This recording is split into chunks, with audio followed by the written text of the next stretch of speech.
welcome to Diecast Restos.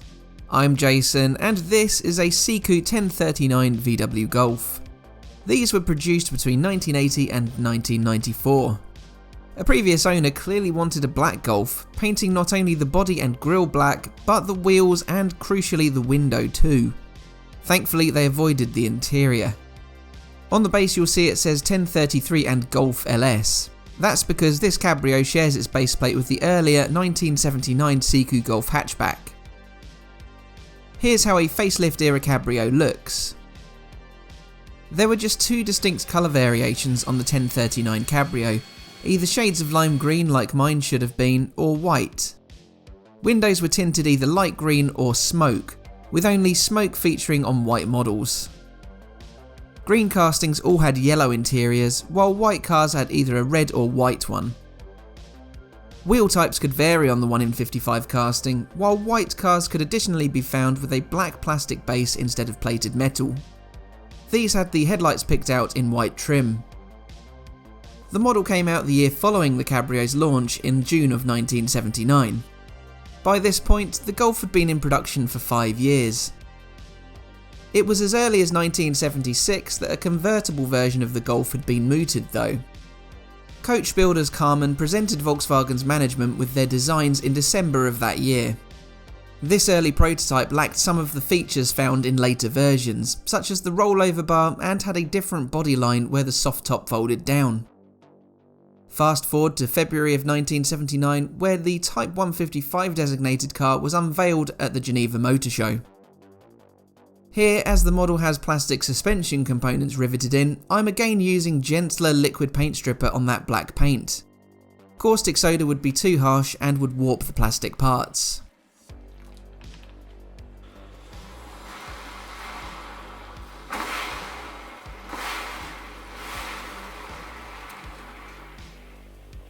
Known as the Golf Cabrio in Europe and the Rabbit Convertible in the US and Canada until the 1984 model year, this convertible was a stylish addition to the Volkswagen lineup and a long overdue replacement to the similarly Karmann built Beetle convertible.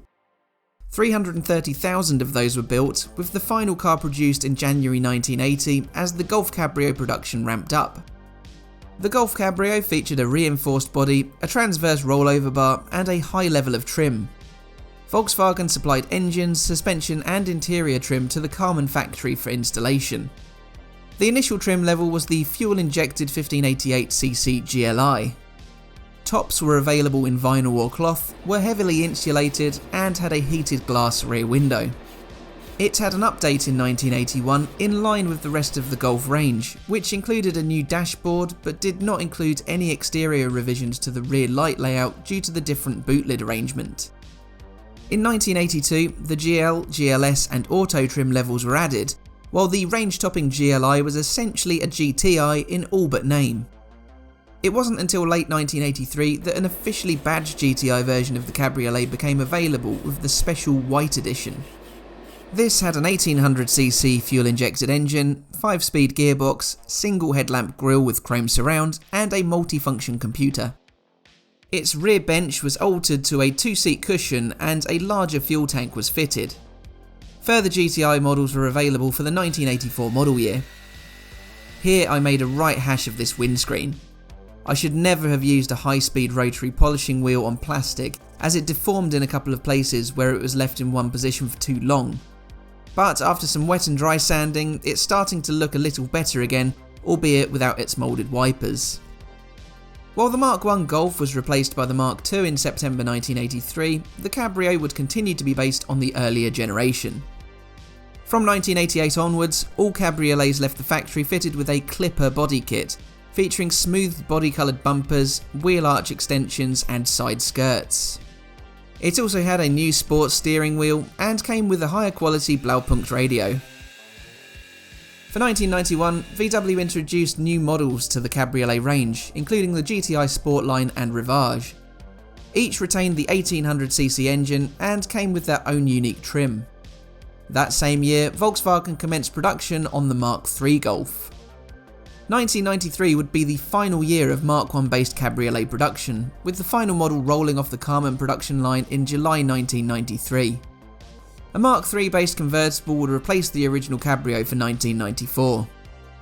Now, to recreate the lime green with metallic sparkle on the Siku, I'm using a slightly different method today: translucent silver paint.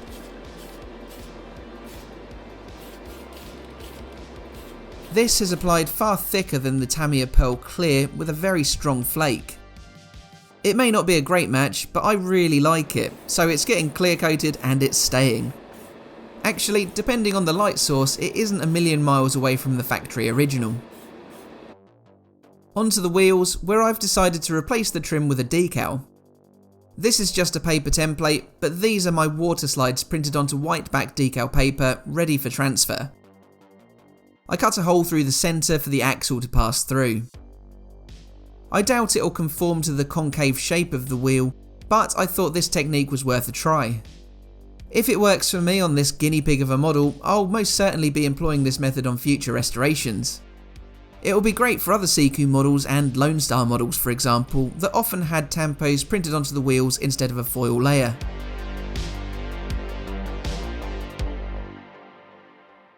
So here are all of the parts that make up the Siku Golf Cabrio. I first lay in my clumsily renewed windscreen, which was far more trouble than it was worth. The steering wheel arrangement follows that in. Next it's the hood tonneau, which slides in, covered by the interior piece, two pieces which were relatively unscathed by the black paint. But wait a minute, I've made this right instead of left-hand drive and it won't go. That's better. Now all it needs is the polished base plate with my fixed up wheels already fitted to complete the refresh. An M2 screw secures it all in from the front. So this is how my 1039 Siku VW Golf Cabriolet was looking when I found it. A kind former owner had painted the lot in black. Avoiding only the interior, everywhere else was affected, most notably the windscreen. It proved a real nightmare to get rid of, leading me to use completely the wrong tools on it, in the way of my rotary with polishing wheel attachment. But I overcame near disaster and came up with something that now looks like this. The Golf has been stripped back and repainted in a unique combo of fluorescent yellow and translucent silver. It's not really a close match to the original shade at all, but actually it's a result I really rather like. The translucent silver lets enough of the green shade through to look different depending on where the light source is coming from. In the outro, you'll see the colour looking quite a bit darker than this. The windscreen I managed to resolve with a load of sanding, wet and dry, and using a combination of Autosol, Polywatch and Astonish polishes. I love how the grille looks after a polish, and I'm really pleased with how my wheel tampos fix has turned out. It's definitely something I'll be trying again on future restorations. But what are your thoughts on them, the colour combo and my windscreen debacle?